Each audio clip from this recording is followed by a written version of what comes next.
right, it is Tuesday night, a little later than normal, but it's another episode of Goal Horns and Fight Songs, and we almost have a full slate of games other than Denver deciding to take the week off. So I think we should just get right into it, even though I did not see a majority of the games this weekend. I tried to go back and watch some of the other series, and if I knew the score of the series, I could not get into the games. I cannot do it with sports. I cannot go rewatch old games if I know the score. Or, I can watch highlights, I can watch clips all day, every day. But if you want me to sit down and watch the actual game, I cannot know what happened. It's No, physically impossible for me to get into the game whatsoever. I am the same exact way. I cannot um, sit down. I'm like, okay, I know the score. Just show me the highlights. I have zero interest in a game that I know the score of. But I definitely tried. I got maybe 5 minutes into the first game of Miami and Canisius, and that was about it. And I was like, oh, all right. Well, I see why they won. I do not need to watch this. So I think basically we can just kind of um, we have more things coming up once we get fully into conference play. But I think this week we can just kind of recap and give our thoughts before things start picking up a little more seriously. And then, of course, we have the ability to watch games live. However, I will say, holy sweeps. Yeah. I think all but two series, and really 4 out of the 7 if you don't include the shootout win there for Minnesota Duluth. Uh, 4 of the 7 series were legit sweeps. Throw in Minnesota Duluth, that's 5.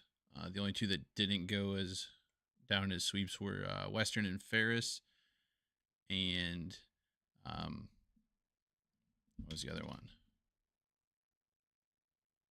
Or no, maybe it was just Western and Ferris did not go down as a sweep. I think everything else did. I think so. And then if you don't count Minnesota, Duluth, and Northern, it would be 2 series that didn't. So yeah, 6 of the 7 in a way were sweeps. And I just realized I need to Oh, that's do what it this. was. North Dakota Marking. swept the weekend. They did not sweep a series because they played 2 different opponents. That, yes. That's what it was. They did.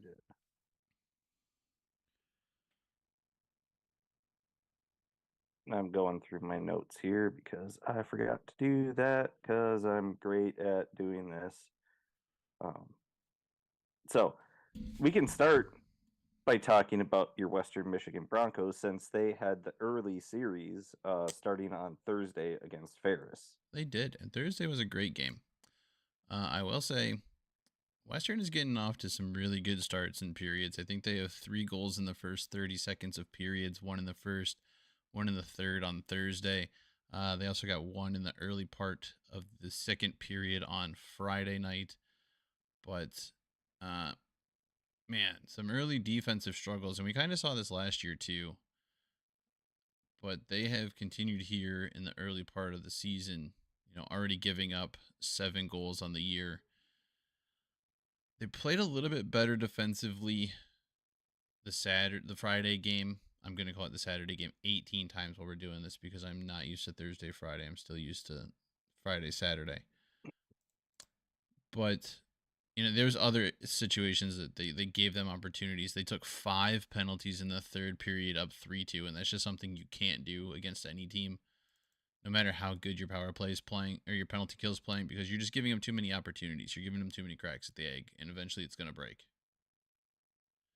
And that's what happened. And Ferris was able to tie the game up. No scores into overtime or in the overtime period, and then a shootout that went 8 rounds, both goalies answering each time the other one did. And Ferris eventually pulled out the win on Friday. And yes, the Broncos do have the cutest fan in the country, because Reagan went to the first game of the season on Thursday. Fell asleep in the middle part, but Well, as one does when you're not even a year old. when you're only 8 months old. Yeah. But she had a great time. Sorry, I'm halfway paying attention because I'm doing math here, and it's not my strong suit. I believe I went 7-7 this week on my picks.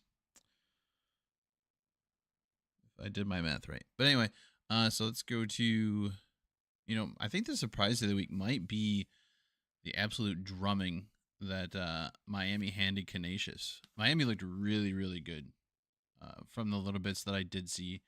Their offense was clicking. They were holding pressure in the offensive zone, capitalizing on power plays. Really, everything you want your team to be doing, Miami was able to do it this weekend. Yeah, and I mean, Canisius, I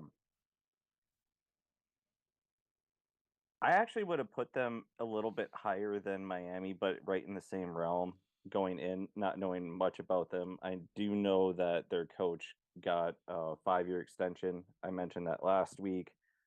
It was announced last week before going into the series.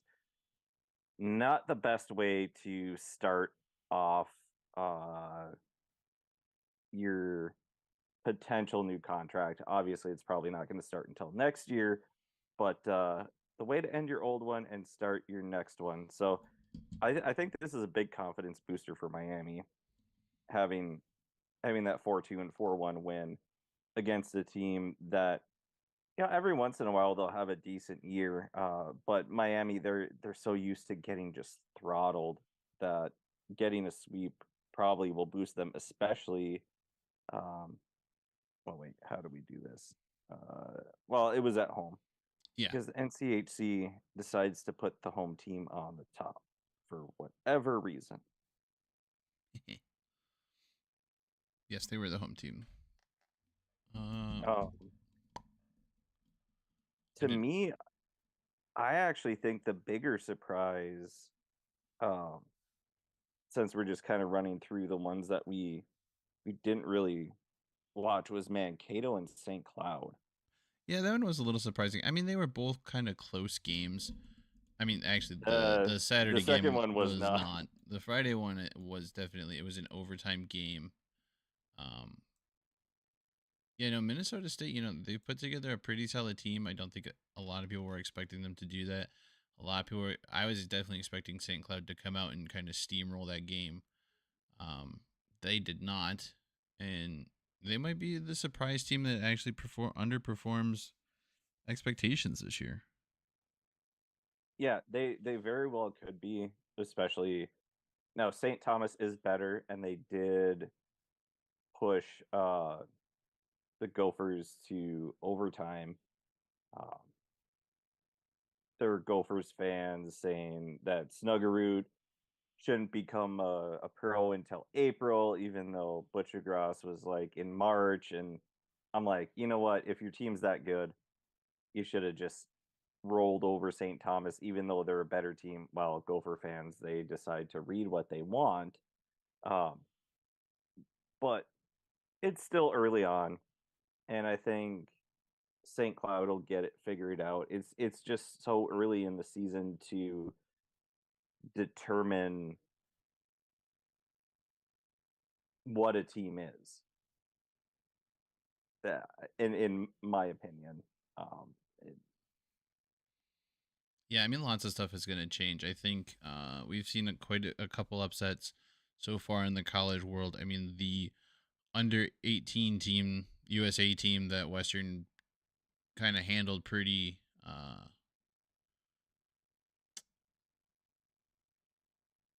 What's the word? Completely blanked.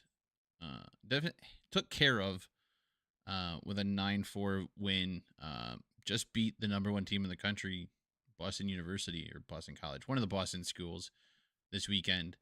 Um, so I mean, anything can happen. I think the number one team the first week fell too. So I mean, we're already seeing the underdogs come out and perform, and once again, the number one spot is not necessarily the spot to be. And I think we get that matchup again this weekend. I think Minnesota may be the number one team right now, and they'll face North Dakota in Grand Forks. Not an easy task for either team really. North Dakota's playing pretty well. They swept the Icebreaker, a big win over Army, which I think we both kind of maybe not predicted that kind of score, but we figured that North Dakota was going to come out with the win. And then a little bit closer of a contest against a much better opponent in Wisconsin, and that one was 2-0. So they're getting the goaltending they want out of Person. Their defense, I mean, I didn't watch any of these games, but based on like what you see, he only gave up 2 goals on the weekend. I think he's the goaltender of the week. It's well deserved. We know that he plays in extremely well in the net, and he's gonna be someone that North Dakota can lean on. And it's just a matter of how consistent can this patchwork defense play, and can the scoring continue to produce from an offense that we know at times can be dangerous, but will also fall off at times. Mm-hmm. And that is the thing. We definitely didn't predict, a 7-2 score from North Dakota, but that game seemed to be more of an easier win than when they played Wisconsin on Saturday. And that one, I mean, 2-0, that I think that's, again, not watching any of that. I think that's Person just being Person. Uh, there probably were chances that Wisconsin had, knowing that they are the Mankato of the East with what happened this offseason. And they put up, what did they put up? 50 some shots, 40 some shots on Bemidji in the U.S. Hockey Hall of Fame game. And yeah, they won in overtime, but that's a lot of shots. The chances are when you put up almost 50 in a game, a couple are going to go in. So I think that was just Person being Person. Yeah, I mean, Western Michigan showed that on Thursday night. I think I sent you a picture. They had like 41 shots by the end of the second period. Yeah. Just getting pucks on net. I mean, that everyone talks about it. It's a cliche to say, but that's what you have to do to win games. You got to get them on net. You got to get the goalie moving. You got to get some of those dirty chances. The putbacks, the greasy goals, all those things that players talk about. There's a reason they talk about them, because you got to Mm-hmm. have them. Every goal is going to be a shot from the blue line and beat the goalie glove side, unless you got somebody out in front. Exactly.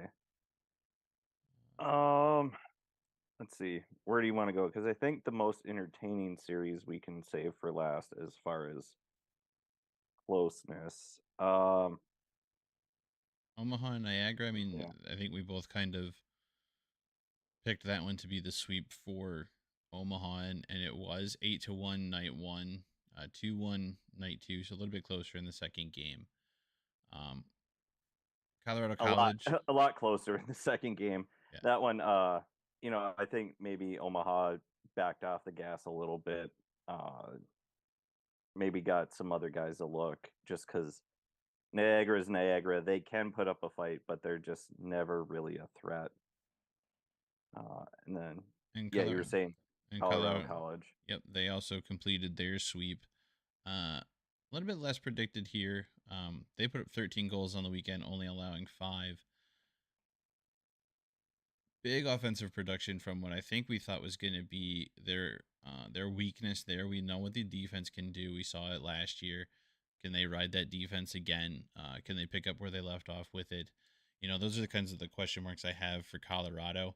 But we knew the offense might be a little bit of a weakness, and it was at least the strength here against a Union team that I don't know anything about. I don't follow. I'm never going to know anything about, other than they played Colorado in what we're calling week 1, what the rest of the college hockey world calls week 2.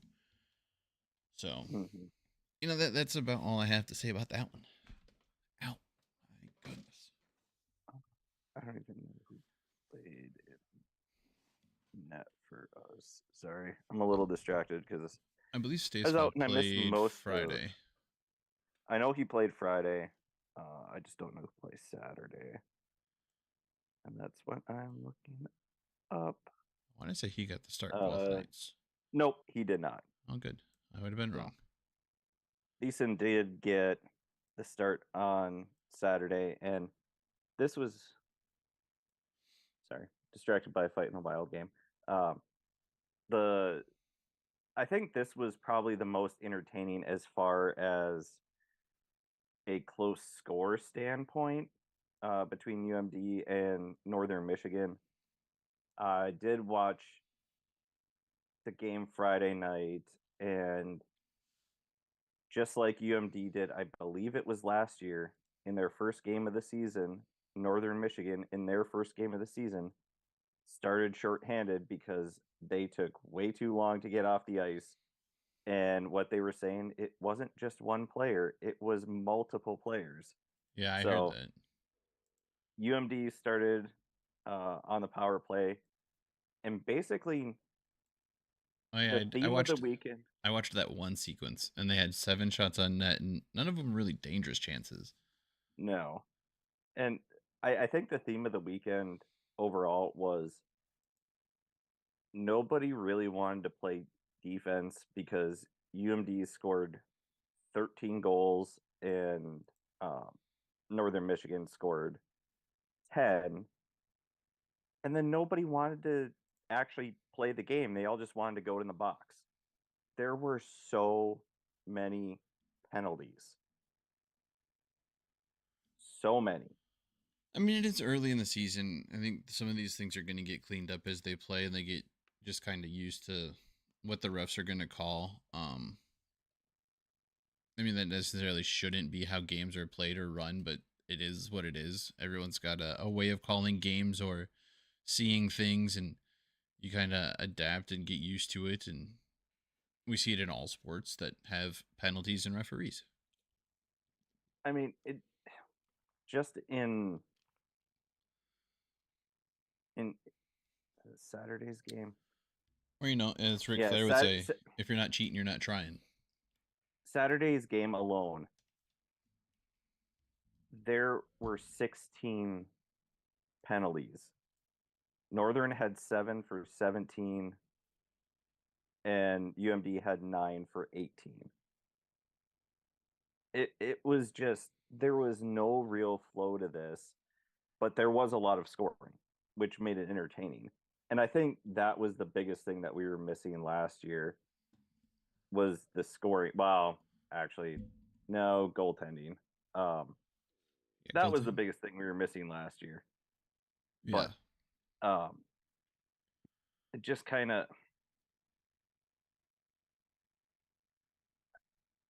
I it was very frustrating to watch. Jeez, where's the total on this one? But again, I think we see high penalties earlier in the season, and it's the point of emphasis. What are they going to crack down on? Uh, we see it in the NHL too. Last year we saw it with the you got to be off the ice by a certain time. Like that was the new thing, and I think it was called like 3 or 4 times within the first couple of weekends.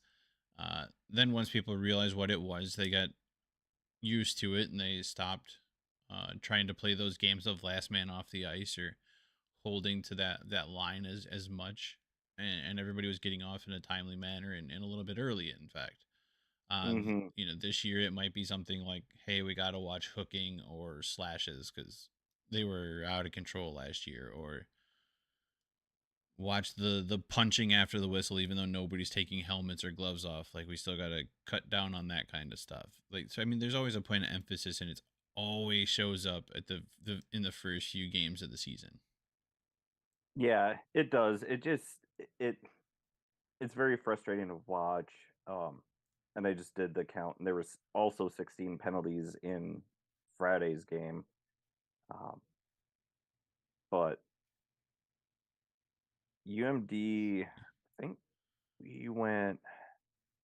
I mean, they were all across the Yeah, board too. I mean, face masking, that's a new one I haven't seen called too often. yeah, and uh there were 6 power play goals recorded in Friday's game. So special teams, they were getting their work.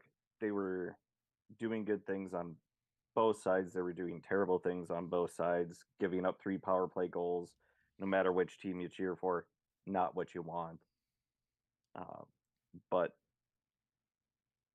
I don't know. I'm just kind of happy that technically we have 3 wins. The NCAA says we only have 1, but it's a better start to the year, I think, than we had last year. There's just a lot of things that need to be cleaned up. Okay. I was looking for it. I was discussing this with some people at the game. Overtime counts, but not as a full win. And the shootout doesn't count at all, right? So like once it hits overtime, it's a tie. Like once the 60 minutes of regulation is up, it's a tie.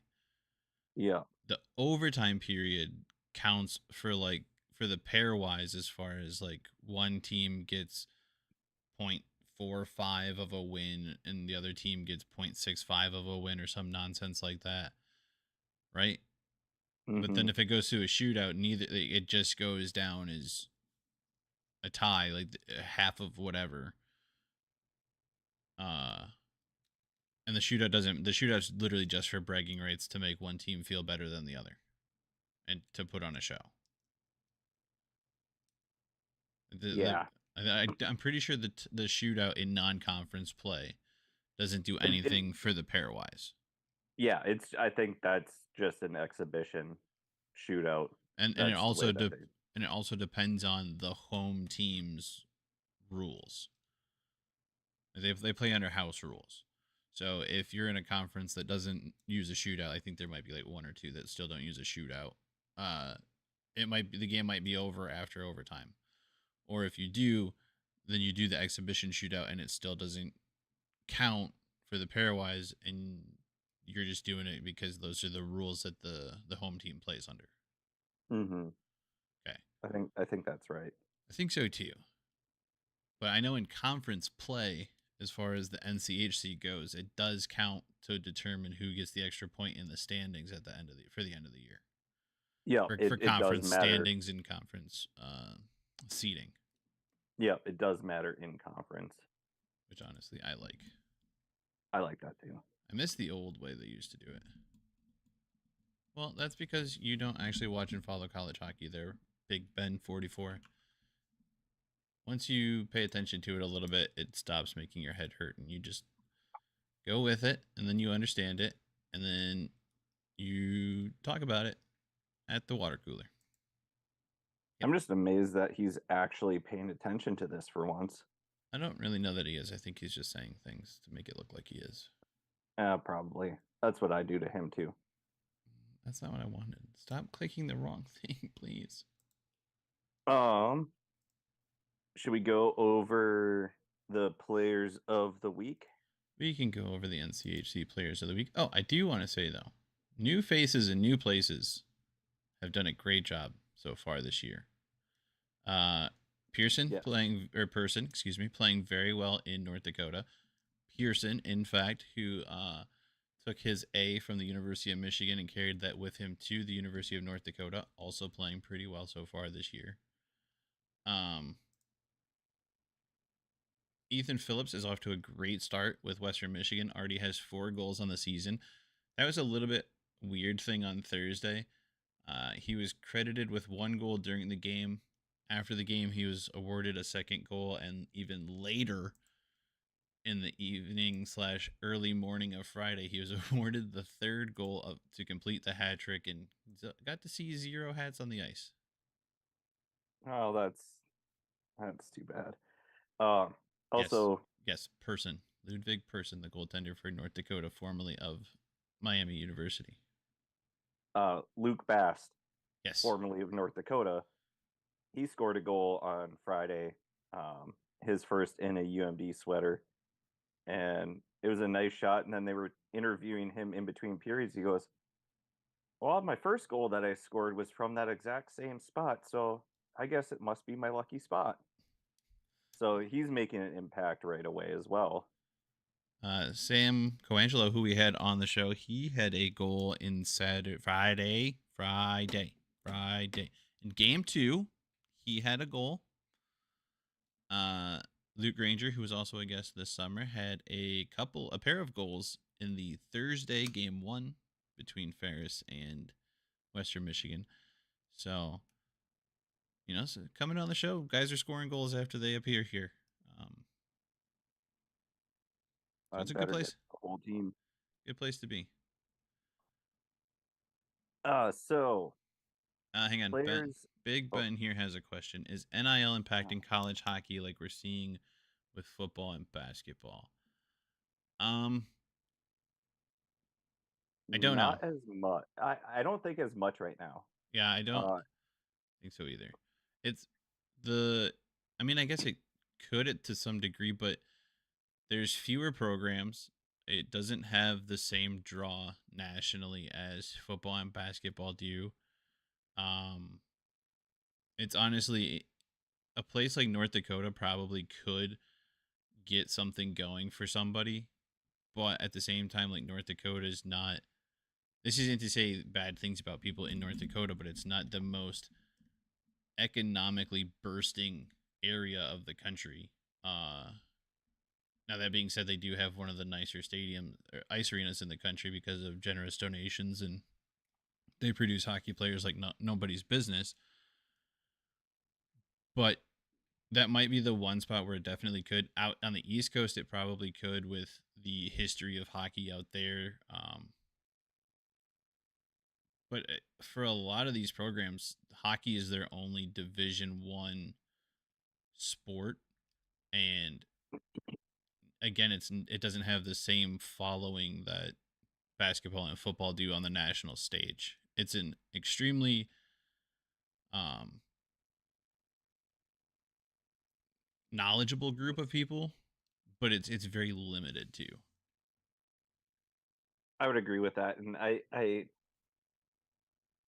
think you're not going to see, even in places like North Dakota or Duluth or even Bemidji. Um, you're not going to see these six-figure NIL deals. Kids are probably going to be making 5, 10 grand, probably 10 or 15 at the most if they're a really popular player, but that's not necessarily the the demographic, I guess, that they're trying to reach. And then I think, Wes, you brought up the East Coast. The problem with the East Coast is there's so many teams in such a confined space, and there are so many pro sports teams there that they overshadow college hockey. Yeah, Where unless you've gone to a BC, a BU, a Northeastern, one of those blue blood programs, it really doesn't make a difference. There's very few. Even the Gopher hockey team, yeah, they're super popular, but they're going to take a back seat to the the football team and the basketball team. I in the just wild. don't. Yeah, yeah, and the Wild, and especially I mean, even look at a team that University of Michigan had last year. They had what 4 out of the top 5 drafted players were on the same roster either last year or the year before, including the number 1 pick. That team was overshadowed by the football team there at Michigan. They didn't make. Yes, they played well and they made the Frozen Four, but even then, it wasn't outside of the University of Michigan and literally diehard college fans. Like, not many people were talking about how good that team was or that team on a weekly basis. Um, and it just shows like it's a very limited community. And but he also it, good. I was just gonna say it's almost like it's a very niche sport, and it's very regionalized. Where just from my personal experience, I cheer for UMD in college hockey, and the rest of the other teams I won't really cheer for. But the rest of the time it's Minnesota, and we think of ourselves as a state, and it's the University of Minnesota. So I don't care if, you know, Wyatt Kaiser is, when he was here, if he was promoting some car dealership and got money for that. it's not going to drive me to go buy something. I don't think it's as cool, but that's also because it's in hockey is ingrained and we're just for these kids to make it to the NHL. I think hockey fans view it differently than football and basketball fans do. Well, the other thing too is like you look at when we've mentioned this before. I think we talked about it with Trevor, but just the organizational structure that exists between college hockey and the professional ranks. Like these guys, their rights are already owned. For some of these guys, their rights are already owned by uh, pro teams. You Yeah, brought like Sam has Anaheim. yeah, Anaheim drafted him. Sam was drafted by Anaheim. Ethan Phillips was drafted by the Red Wings. Um, and so I think that has a little bit to do with it too. Like there's already a kind of that after you're done playing, your door to the pros kind of already exists. But if you're one of these under guys who's undrafted, if you go in and you show up and show out, kind of like Ethan Frank did 2 years ago for Western. Jason Poland did just last year for Western. The 2 years in a row, that entire like top line ended up signing pro deals at the end of the year. Like because they played well in college and because college scouts are always there looking.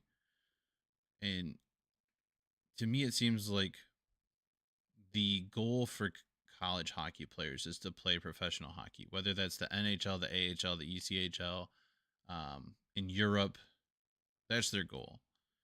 For football players and basketball players, it feels like the goal is to get to make money. Now to make money playing the game they love, but to create generational wealth, to be in that upper echelon where I just don't feel like that's the case with hockey players, and it shows up in numerous ways. There's very few hockey players who have outside of hockey endorsement deals. There's Hockey doesn't have these mega contracts that football, baseball, and basketball have because the unfortunately the money's not there for it. Um, it's still money wise like the least of the big four, the least producing, and it's still a multi-billion-dollar organization, but we don't see those uh, big numbers appear in contracts. And so I think it trickles down, and the money just doesn't seem to be as big of an issue or a driving force for hockey. And I think you did hit it right on the head too, where on the majority of Division One program teams in hockey, um, there are players that already have their rights. They already know that they can sign at any time, so there's not that driving force. They're just trying to progress and get better, and then you have the kids that they want to get that contract, and that's throughout every single program, whether they have draft picks or not. The kids they want to get noticed. So I do think versus football and basketball, they're they want to get those NIL deals to make the money because well, it's such a huge pool of players going down to such a small number of teams that they don't know if they're going to get drafted or not. So they're going to try and make that money while they can versus the hockey players like Sam. Uh, hey, I already know I'm drafted. I already know I can get signed to a contract. Yeah, I Like mean, they have my rights. I can yeah, go pro. At least I'm going to make 825 or 875, whatever the league entry min deal is. is. Yeah. Yeah. And I mean, you still have to perform and show up because we've seen players get traded while they're still in college, or we've seen teams decide to not sign players that they've drafted. So, I mean, you still have to perform, but it just doesn't seem to be the same amount of. I don't need to be a number one draft pick overall because guess what? The number one draft pick and the sixth round, uh, fourth pick in the overall of the sixth round, like they make the exact same. It's an entry level deal. Hmm. And like you just said, traded in college. Brock Faber was traded from uh was it LA? San Jose? LA? Yeah, LA. The Kings. from Yeah. the Kings to the Wild. And he's making this. I mean, he would have made the same with the Kings as he's making with the Wild right now. So it's not that driving force. All right. So a couple other comments here from Big Ben. Uh, Jesus. I'm just wondering if that's what's driving or the reason behind all the transfers. No, I don't. I don't think the NIL stuff is. I think it's mostly the additional year for COVID that's driving a lot of this transfer stuff. I think kind of to be as everyone else does that we'll see a dip here after I think it's next year will be the final season that guys can take extra years. Um, and we might see those numbers go down. I think it's just a matter of playing time, and we're seeing rosters at their biggest just because guys have decided to stay and try and make a name for themselves. Um, so if you have I a do comment there, Michael. I do think it also depends, like, and I know I keep bringing him up, but when we had Sam, he was a perfect person to talk to about the transfer portal and decisions that were made.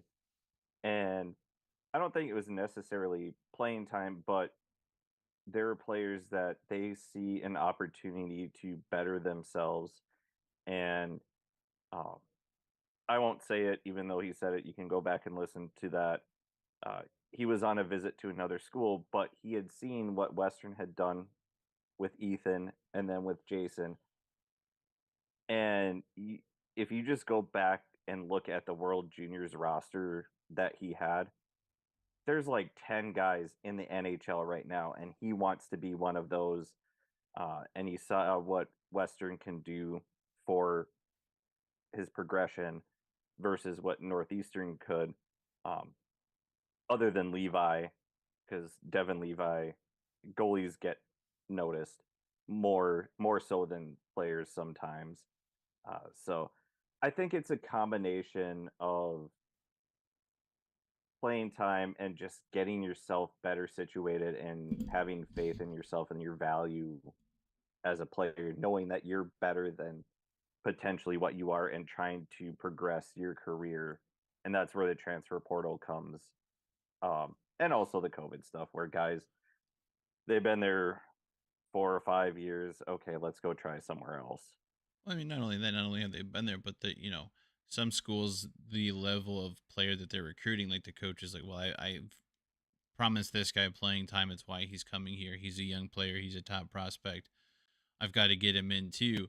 And you might be looking at like, okay, well, do I really want to stay here and compete for playing time that I feel like I've earned, or is there a spot again like a Western Michigan who's losing their entire top line, where there's an opportunity to compete for maybe even more playing time than what you're getting? There's an opportunity to play in an area that might get more eyes on it just because of the location or because of the conference that they're playing in. Is there, these I think these are things that they are taking into effect, but again, that extra COVID year has created an abundance of players that have kind of bottlenecked at the level of college hockey. And I think we're seeing he makes another point here is going to juniors and pros more accessible for really good players. It depends. Um, we're seeing a lot more talent come through the college hockey ranks than we have in the past. Um, I think some of it has to do with what they can get out of those experiences. There's an age restriction, I think, on the AHL and the ECHL. I think you have to be 21 to play in the ECHL. And that's why you see guys who like kind of make it to spring or summer camp, fall camp, whatever you want to call it. And then they end up going back to like Canadian juniors or whatever. It's because they're not actually technically old enough to play in like the AHL or the ECHL. And they don't want to necessarily be tied down to a college. And it depends on where you're coming from. Like Canadian hockey is all about getting to those juniors and playing in the CHL. That's kind of been the long-standing path for players. And for American players, it's to go the way of kind of every other American sport. The only difference being is you don't play for your high school teams as much. You play travel hockey, you play in the USHL or the NAHL, and then you go to college either for a year or a couple years, or sometimes you finish out all 4 years at college. You're entering college at an older age, and then you jump into the AHL, the ECHL, European leagues. Very rarely are the number of guys who are jumping straight from college hockey to the NHL is very limited. I think I think it all kind of depends on what type of player you are. Um, it You look at some of the best forwards in the league right now, and in the past, they typically all come from one of the CHL leagues, whether it's the W, the Q, or the OHL. Um, but there's a lot of good players that have come through the college ranks, and I think it's based off of feel and how you are as a player. Now, just currently, Connor Bedard, I think him playing in the I don't even remember what league he was in. I really don't care, but one of the CHL leagues, him doing that was the right move for him. Connor McDavid, right move for him. Uh, Jack Eichel, I think playing in college was the right move for him. Cale Makar, him playing at Denver, right move for him. He came in and he's lighting up the league as a I defenseman. mean, Kale McCarr played in, Or no, he was UMass. yeah, Yep, he was UMass. I'm thinking of Logan O'Connor or Logan Connor O'Connor. Bobby Brink. Bobby Brink played at Denver. Yeah. Um, Logan played at Denver.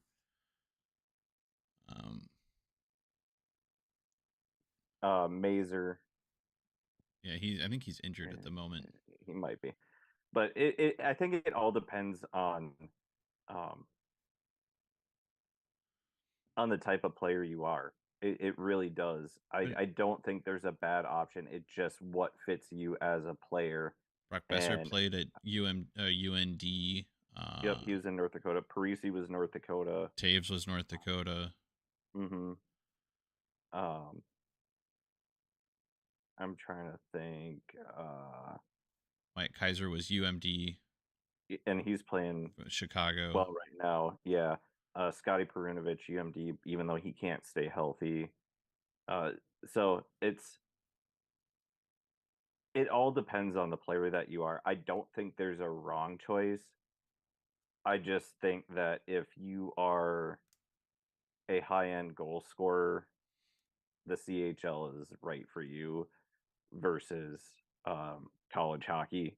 And that's about the only difference that I see. But if you want to come to the NCAA, we will take you because it's more entertaining for everyone.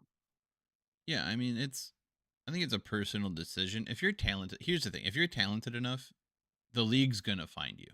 Mm-hmm. Absolutely. If you're out there, and Western saw it with a couple of guys. You know, Ethan Frank was an undrafted free agent. He comes in, he plays 5 years at Western. His fifth year, he lights it up and scores goals. He earns an AHL contract with the Hershey Bears. His first full season, he's an all star. He runs the fastest lap in hockey history. Uh, I think he led the AHL in scoring last year, or was near the top of it last year as a rookie, and not just the rookie class, like all of the AHL. He's a 200-foot player. Like, he made a play this weekend where he chased down a skater on a breakaway and contested the shot, and later in the game ended up scoring a goal. Um, Jason Poland, another guy who plays 200 feet. He was an undrafted free agent signing by Denver. He's playing in Colorado with the Eagles right now. Like, there's opportunities to make your name through the college ranks and be an AHL guy, an ECHL guy, an NHL guy. I mean, we just ripped through a number of guys who played at what are now NCHC schools, but haven't always been. And I And mean, as Big Ben should know, like, and it doesn't matter what sport. If you're talented, they will find you. Big Ben should know. Their backup quarterback last week was from a D2 college I have never heard of and almost beat my Vikings. If you're talented, they will find you, they will sign you, and if you're good enough, you will have a spot. Yeah, so I mean, it's really just a personal choice as to where you want to play it. Are the coaches what you're looking for? Do you think they're going to help you develop your game and grow? Um, are you comfortable there? I think a lot of these things are what we're seeing lead to transfer reasons.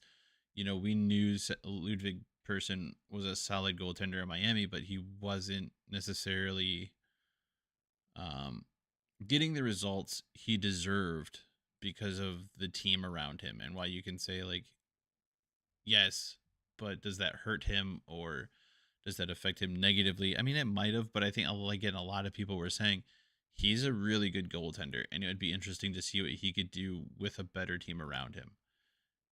And we're kind of seeing that now. I mean, it'll be interesting to see how he does once we get back into conference play, as he's not new to the conference. He's seen everything, but I mean, he's goaltender of the week this week. Uh, Mm-hmm.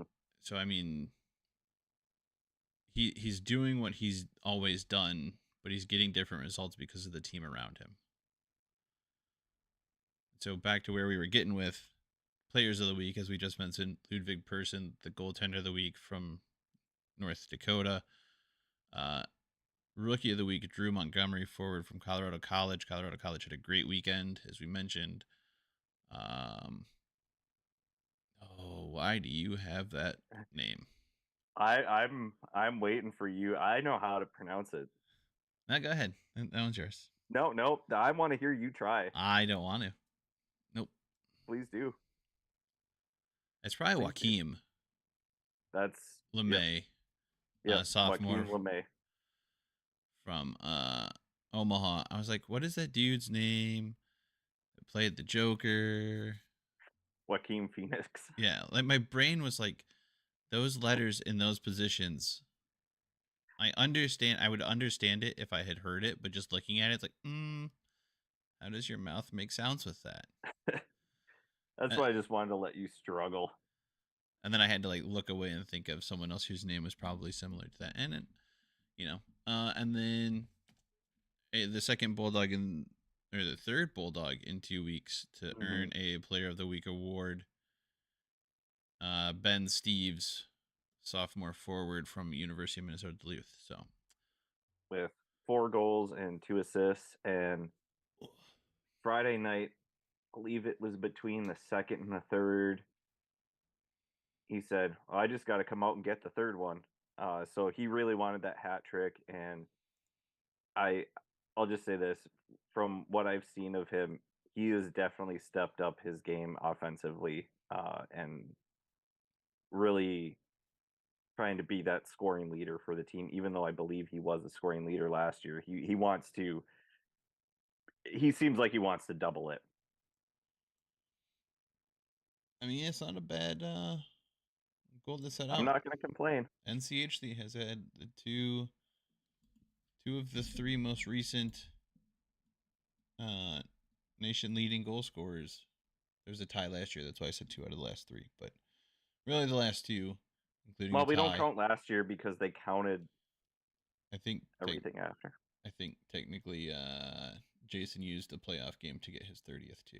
I don't remember if it was the first round of the NCHC playoffs or if it was his goal in the Boston the tournament game that got him to 30. I was really He was still leading. because I was really hoping. Yeah, he was leading by the end of at the end of the season. Yeah, But I was really hoping he was going to hit 30 before playoffs started. But he got that ridiculous tip in goal on the sauce pass from McAllister. yeah, Tipped it right past the BU goalie. All right. This weekend, what do we got? We got Friday and Saturday. We're back to normal weekends. For the love of God, thank you. The confusion that my brain has gone through the last 2 weeks with hockey. Some being Friday, Sunday, some being one game, Saturday, Sunday series. Like, it was a mess. Denver back in action. They travel to Providence, Rhode Island. Get my notes ready for this. Oh yeah, we gotta. Do we want to go over picks first, and then, or like previous records? And then I can do go that to quick. Yeah. So you and I both went 1-1 with Western because we had Western sweeping. We went 1-1 with Miami because we had them splitting. Yeah, no, they had to go and win both games. Yep, they had to win both games. We had St. Cloud sweeping. That worked out well. That was a big offer. UMD, we had them splitting. They swept. So 1-1 in that one. We both had North Dakota to beat Army and lose to Wisconsin. That didn't go so well. Omaha, we had the sweep, which was right, and Colorado College, we had a split and they swept, so 1-1. Currently, I am 11-10, and you are 10-11. Woohoo! Closing in on that 50-50. Very close. All right. Denver at Providence. It's a 5. Wait, now, are you screwing with me, or is that legitimately starting at 5 o'clock Eastern time? You're not like. Or is it 5 p.m.? See, I don't know because it's in the Eastern time zone because they're in Providence, but it doesn't. No, have for the the love of God, the calendar. You put in the scores, you put the home team on top, but now in the schedule, you put the. All right. Can somebody teach this person how to run a schedule? No, I don't know. My computer just decided that everything went wrong. My internet just shat the bed. NCHC, go on, fuck yourself. That's all I'm gonna say. Trying to look at Providence. Schedule. That's all right. Men's ice hockey. Let's see if this tells me better. Oh, you're gonna 7 p.m. than I'm. 7 p.m. Eastern. Oh, are they in a stupid tournament type thing? They are, aren't they? Yep, because Denver plays Boston College on Saturday. All right. Oh, side note, Omaha and Miami both have this weekend off. Oh, good. 1, 2, 3, 4, 5, 6. Yep, only 12 games to potentially watch. No, that's right, because 8 times 2 is 16, minus 4 is 12. Okay, we're good. I know how to read, count, and math. All right. Western Michigan education. Dang it. Well, the sound's there, that I don't really care that the video's being stupid. At this point, let's see if this works. At this point, who gives a shit? Yeah, because I don't really want to.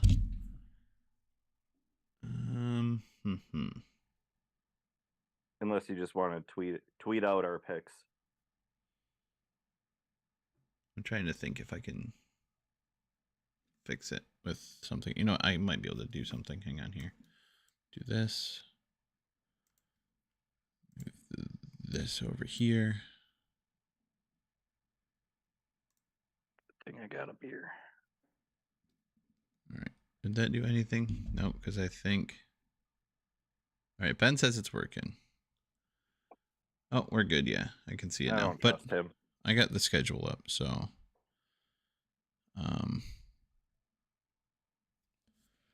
So we'll just roll with it. But now the schedule is up, so everyone can see the schedule along with us. My OBS is just being dumb, and I'll have to see what's going on here.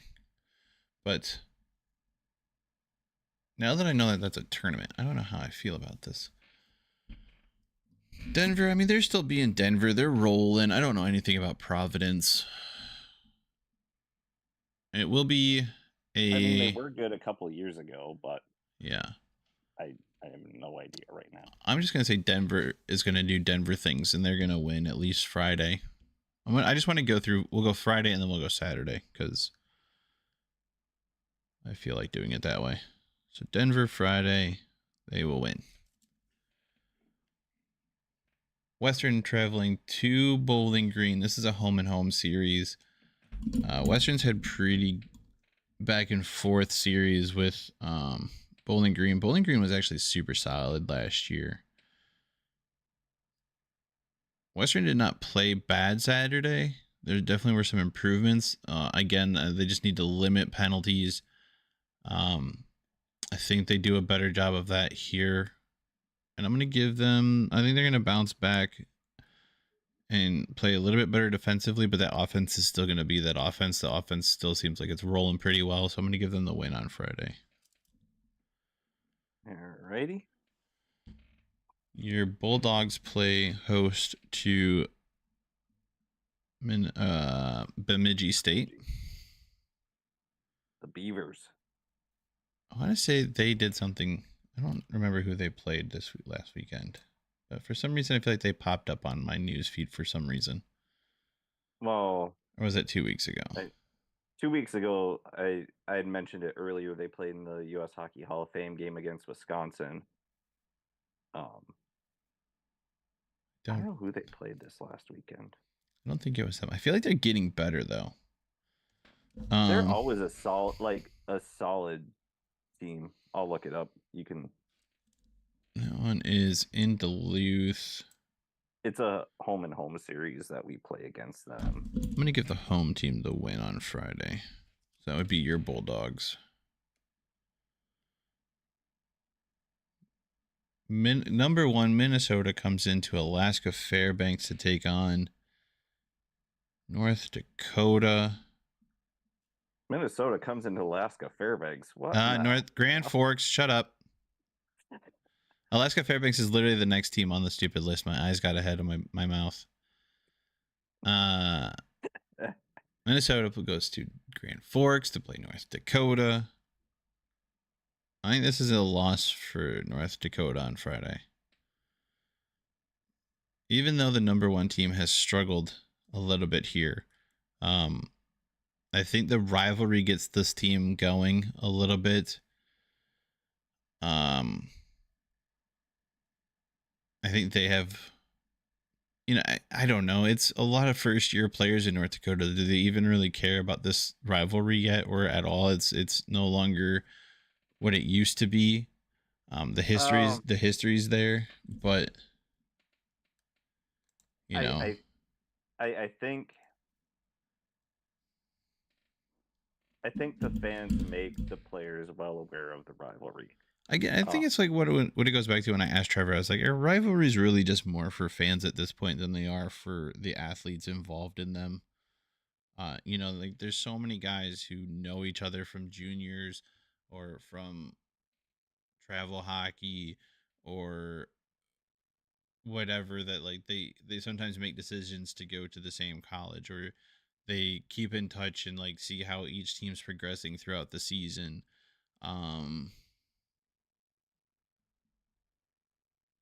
So I mean, I just don't know that it means we're definitely not going to see the type of rivalries that we did in the NHL in the 90s. Like we're not going to get the Red Wings Avalanche. We're not going to get, we did get a couple of line brawls last year with Nebraska, Omaha, and Alaska. Yeah, I mean, it's not going to be like there was a fight in the handshake line, probably 15 years ago.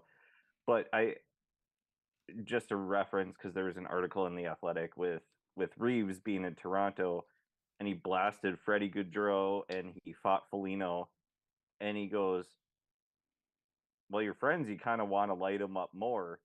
And he gave Foligno a hug after the game, but his philosophy was, if you're on the other team, I'm going to pound the absolute living hell out of you.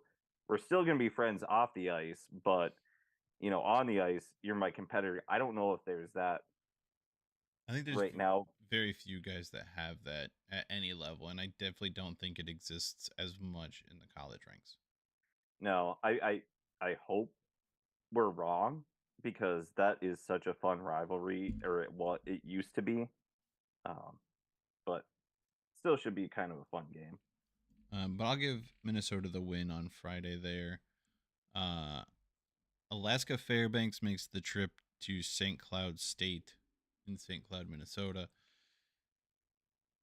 I have this as a redemption game for St. Cloud after struggling last weekend. I don't think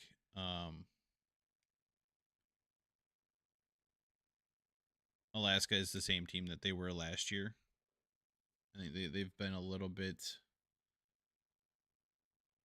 They struggled a little bit more than I thought they were going to with Denver. Um, so I think this is a good get right game for St. Cloud. Plus, you have the travel that Alaska is going to be under. You know, they may even be leaving today or tomorrow to get there and get a morning skate in Thursday. You know, get another morning skate in Friday before the game. So it could really go either way, but I think it's a good right game for St. Cloud. And then I have a win for Colorado College on Friday as they take on LIU.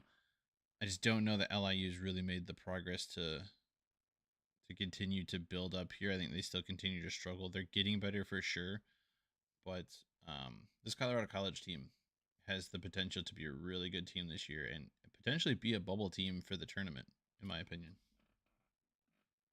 I definitely think they could. So for me, I actually kind of want to give Denver the loss on Friday, and that's what I'm gonna do. They had the week off. Uh, they could come out fresh. They could come out hopping, but they are on the road in Providence, and we haven't seen much of them to start because they were off last week. So, and I think Providence could be a pretty good team. I know nothing about them. I I will, just think they're better than the average, non-conference team I will that say, they're gonna. I think they've already put in more. They will have already put in more miles of travel after this weekend than I think Nebraska Omaha did in all of last year's non-conference schedule. You know, they went to Alaska the first weekend of the season. They're now going all the way to the east coast of the country. They have traveled basically the entire country here with a stop back home to rest for a week. So they've gotten their miles in for October for sure. And maybe that plays into you getting a win there with them being beaten by Providence. Yeah, it very well could. Um, we'll just have to wait and see what happens. And it looks like that one's on ESPN Plus, so should be able to see that one. Um, even being 5 p.m. Eastern, maybe when I get home, It's 7. catch the end of it. Oh, 7 Eastern. Yeah, it's actually 7 Eastern. Okay, perfect. Then I can catch that one to start. Uh, Western Bowling Green. I have Western winning that one. Even if it is in Bowling Green, they're a tough team, but I think Western is a good enough team, at least on paper. I'm going to give the Bulldogs the win at home on Friday. They've been playing well enough. Bemidji looks like they have a really solid goalie, and they're always a tough team. But just that home environment, being at home on Friday, I'm going to give UMD the win. North Dakota against Minnesota. Um,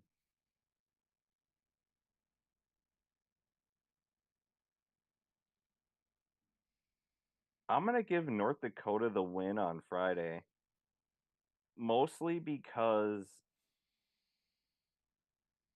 the Gophers struggled against the St. Thomas team that is much improved, but still not where they should be, and they haven't seen Person yet. And Person is going to be one of the best goalies that they will see all year. Um, so I think North Dakota gets it done on Friday. St. Cloud, they need to have a bounce back, and their fans are going to let them know. Um, I do think Alaska is a little bit down, like you said. Uh, not that much, but I think St. Cloud's a much better team. And then Colorado College against LIU, that that's a win for me, for them. For who? Who is them? Use your big boy Colorado words. Colorado College. Okay. Listen, I'm just saying that listen, Linda. in Linda, listen. in zero aspects of life are pronouns helpful. Oh, that's a discussion for another time. I don't know that it is. It's a solid statement, and I stand behind it. They're not helpful in Saturday. any way, shape, or form. Moving on. I will give the win once again to the home team, this time being Bemidji State, beating the Minnesota Duluth Bulldogs. And we don't know what time that game is. Nope, it is to be announced. So, which is really good helpful. luck. Is it 8 a.m.? Is it 11:30 p.m.? Come on, Bemidji. Figure it out. I feel like that's the wrong time for the Western game as well. Denver stays on the East Coast, but they travel to Boston College. Again, I'm going to say that that's probably a 7 o'clock start time and not a 5 o'clock start time. Eastern, I think they're just giving them the local time there. Be helpful if they put the actual time zone. Yeah, right? That's what I'm saying. Ooh, you know what? Maybe they don't because the NCHC headquarters are in Colorado Springs. So they're just that could be. So they just that is assume that their it's mountain. time. Yeah. Because they put it for every other one except the Colorado schools. Because it's just local time for them. Look at that. Using my big boy brain after my brain farts and trying to say Joaquim after seeing it, because that is a fun thing to do.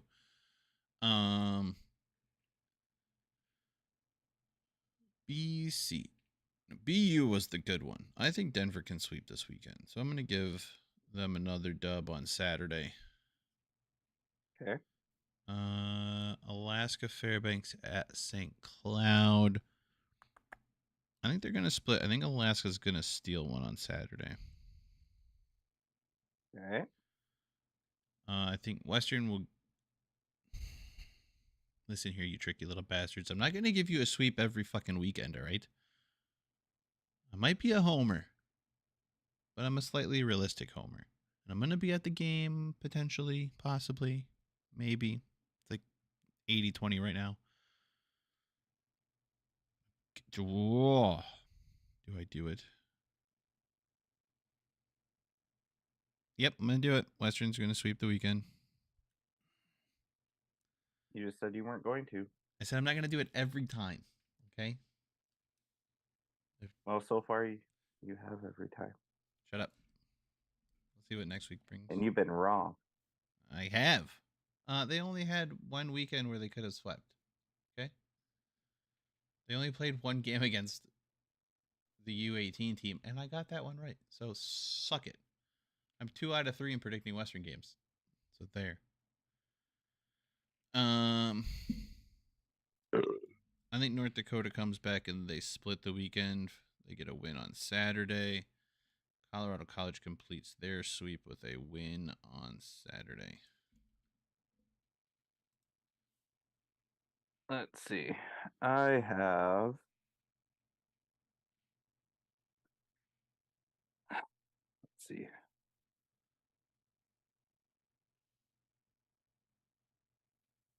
Bemidji, it's proven in the past too for the Bulldogs to play there. It's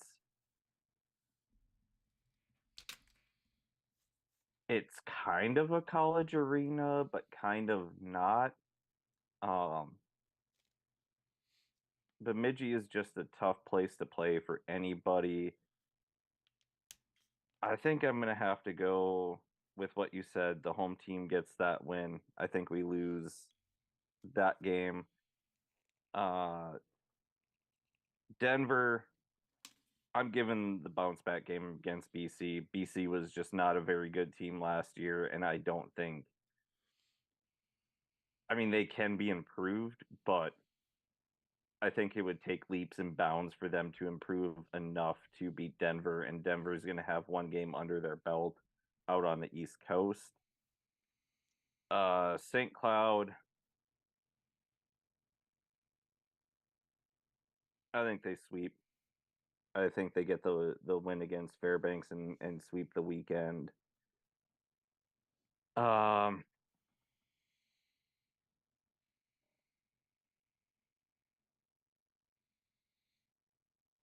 I also think Western does too.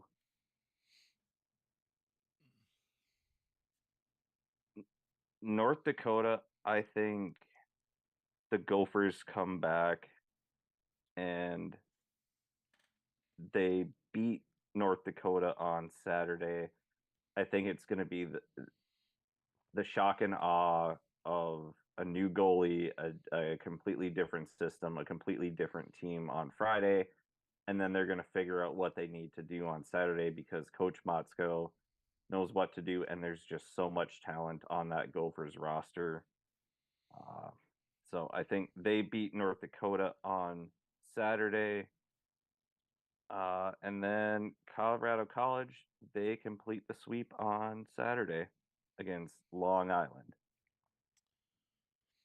All right. So Friday, I have Denver win, Saturday win. Western Michigan, I have a sweep, Friday win, Saturday win. UMD, Friday win, Saturday loss. The home teams winning each of those games in that series. UND, I have Friday loss, Saturday win, splitting with Minnesota. St. Cloud, Friday win, Saturday loss, splitting with Alaska. Colorado College, Friday win, Saturday win, sweeping the LIU Sharks, who have one of the greatest color schemes and logos in college hockey.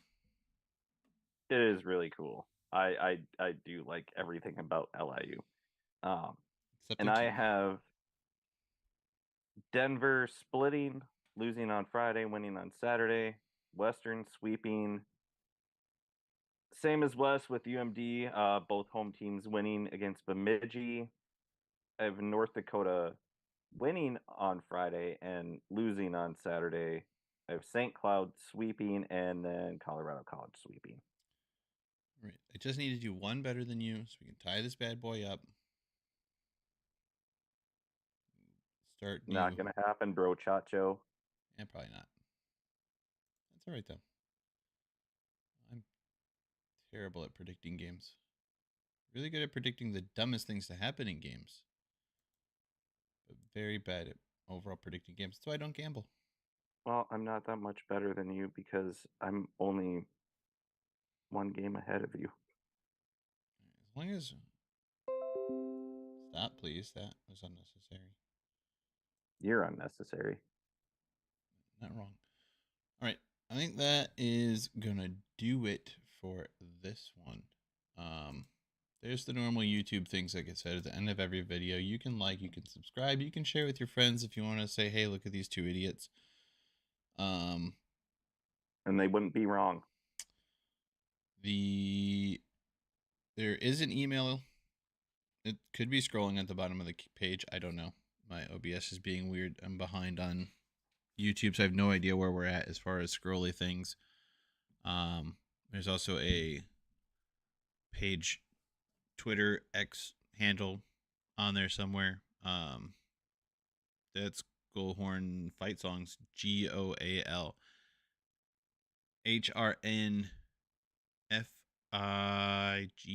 GOALHRNFIGHTSNG, I believe. Yep.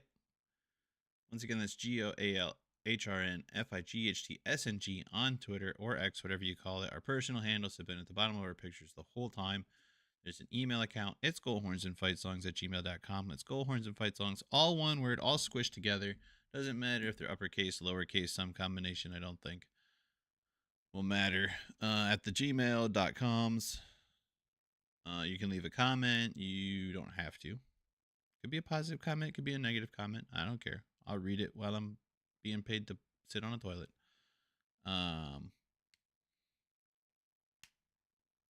Hockey's back. Hockey's fun. I think there's only one thing left to say that's Pucks on net, good things happen like goal horns and fight songs. Enjoy that mental picture because we're out of here.